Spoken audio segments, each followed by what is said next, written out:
नमस्कार, माय उपचार में आपका बहुत बहुत स्वागत है। मैं आपकी डाइटिशियन आकांक्षा मिश्रा आज आपके सामने लेके आई हूँ कि प्रेगनेंसी के चौथे महीने में कैसी होनी चाहिए डाइट। आशा करती हूँ कि आपने पहला, दूसरा और तीसरा महीने का भी जो वीडियो है वो आपने देखा होगा और उसी फूड आइटम्स को कंटिन्यू करते हुए चौथे महीने की जो बच्चे के विकास की और माँ की स्थिति को लेकर के क्या आपके डाइट में होना चाहिए, कौन सी चीज़ों को और आपको ऐड करना है, इस विषय में मैं आपको बताऊंगी। तो सबसे पहली चीज़ जो आपको जाननी ज़रूरी है कि चौथे महीने में जो खून की रिक्वायरमेंट है बच्चे के लिए, भ्रूण के लिए और साथ ही साथ माँ के शरीर में खून की आवश्यकता बढ़ जाती है। और तो और बच्चे के हड्डियाँ बननी शुरू हो जाती हैं तो कैल्शियम की भी आवश्यकता बढ़ जाती है। और तो और बच्चे और माँ के इम्यून सिस्टम को यानी कि प्रतिरक्षा तंत्र को ठीक बनाए रखने के लिए डाइट में ऐसी भी चीज़ें ऐड करने की ज़रूरत होती है जिनसे कि उनका शरीर रोगों से लड़ने के लिए मजबूत हो सके। साथ ही साथ माँ के डाइट में ऐसी भी चीज़ें ऐड करनी है जिससे कि माँ का शरीर और बच्चे का शरीर रोगों से लड़ने के लिए मजबूत हो सके। तो आज के इस वीडियो में मैं वही सारी चीज़ें लेके आई हूँ। आइए शुरू करते हैं। तो हड्डियों का विकास अच्छी तरीके से हो, इसके लिए माँ को दिन में कम से कम 2 अंडे का सेवन करना है। अंडे का सेवन अब आप पूछेंगे किस तरीके से करना है। अंडे के सेवन के लिए आपको ध्यान रखना है अंडा कच्चे फॉर्म में नहीं होना चाहिए।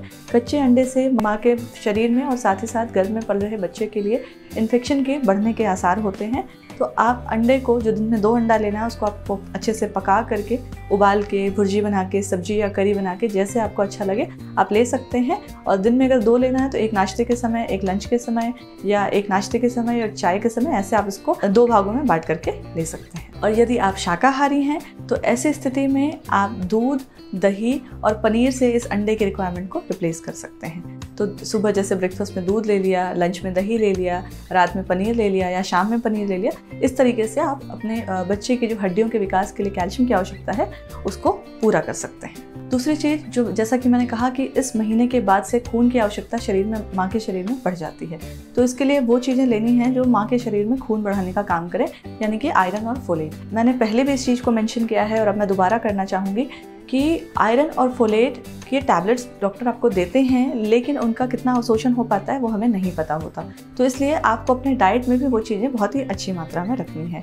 तो आपको क्या करना है, सुबह से रात तक की डाइट में कोई ना कोई ऐसी चीज़ आपको देनी है माँ को जिससे कि उसके आयरन और फोलेट की मात्रा ठीक रहे उसके शरीर में। तो जैसे सुबह सैंडविच बनाया आपने तो थोड़ा सा पालक आपने कट करके और सौते करके, या सैंडविच में स्टफ़ करके, या दलिया बनाया है तो दलिये में थोड़ा सा काट करके आपने डाल दिया।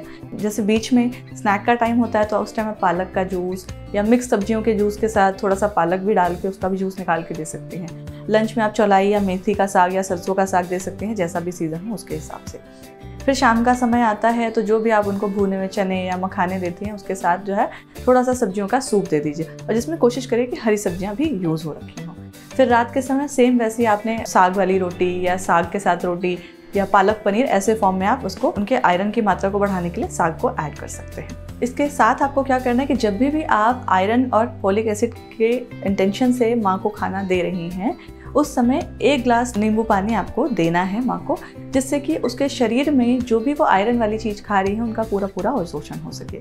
नींबू पानी नहीं हो सकता तो बीच बीच में संतरे का या फिर चकोतरे का या मौसमी का सेवन आप उनको करने के लिए उत्साहित कर सकती हैं। और तो और आप उनको खाने के बाद, मेनली लंच और डिनर के बाद 1 इंच गुड़ का भी दे सकती हैं।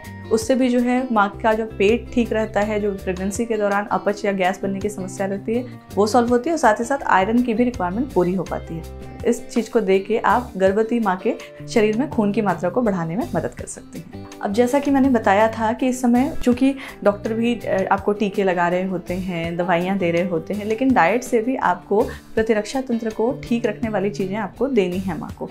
इसके लिए उनको आपको जिंक वाली चीज़ें और विटामिन सी वाली चीज़ें अच्छी मात्रा में देनी है। कैसे कैसे दे सकते हैं आप? जिंक के लिए मशरूम दे सकते हैं, मशरूम की सब्जी या सूप के फॉर्म में। इसके अलावा जो आपके भुने हुए सूरजमुखी के बीज या कद्दू के बीज हैं, कद्दू आप घर में सब्जी बनाते जो उसके एक्स्ट्रा बीज बचते हैं उनको आप धुल के और धूप में सुखा दीजिए। जब बच जाएँ तो उसको आप तवे पे सेक करके या उसको थोड़ा सा भून करके आप चाय के साथ खाने के लिए दे सकते हैं। इन सब के साथ साथ जितने भी अन्य नट्स होते हैं जैसे आपका बादाम हो गया, अखरोट हो गया, इनको भी अगर आप भिगा के देंगे तो माँ के शरीर में जो जिंक की कमी है वो पूरी हो पाएगी और उनकी रोग प्रतिरोधक क्षमता बढ़ पाएगी। विटामिन सी के लिए आपको क्या करना है, आप नींबू, आंवला, चकोतरा, मौसमी, हरी मिर्च, ब्रोकोली इन चीज़ों को अलग अलग तरीके से आप दे सकते हैं। कभी जूस के फॉर्म में दे सकते हैं, कभी नींबू पानी के फॉर्म में दे सकते हैं, कभी सूप के फॉर्म में दे सकते हैं, कभी नॉर्मल सब्जी में मिर्च या सलाद में मिर्च डाल के दे सकते हैं। तो ऐसी चीज़ें करके आप बच्चे की और माँ के इम्यून सिस्टम को ठीक रख सकते हैं और डिलीवरी तक एक अच्छे विकास के साथ आप बच्चे के ग्रोथ में उनको मदद कर सकते हैं। तो आशा करती हूँ कि चौथे महीने में जो मैंने आपको ये छोटी छोटी 3-4 चीज़ें बताई हैं वो आप अपने नॉर्मल रूटीन के साथ ऐड करेंगे। चौथे महीने के हिसाब से जो बच्चे की ग्रोथ के लिए और माँ के स्वास्थ्य के लिए जो डाइट में चीज़ें ऐड होनी चाहिए वो आप करेंगे और साथ ही साथ बाकी आने वाली वीडियोस को भी देखेंगे। इसके साथ ही एक हेल्थी और स्वस्थ बच्चे को जन्म देंगे। अगर ये वीडियो आपके लिए फ़ायदेमंद साबित हुआ है, जिस किसी भी गर्भवती महिला को इसकी आवश्यकता हो, आप उसे प्लीज़ फॉरवर्ड करिए जिससे ज़्यादा से ज़्यादा लोगों की मदद हो पाए। यदि आपने हमारा चैनल अभी तक लाइक और सब्सक्राइब नहीं किया तो प्लीज़ लाइक करिए, सब्सक्राइब करिए, बेल आइकन दबाइए जिससे कि हमारी लेटेस्ट वीडियो आप तक जल्दी से जल्दी पहुंचे। यदि आपके पास कोई सवाल है तो प्लीज़ उसे कमेंट बॉक्स में लिखिए या कोई सुझाव है तो प्लीज़ उसे कमेंट बॉक्स में लिखिए। हम आपकी पूरी मदद करने की कोशिश करेंगे। धन्यवाद।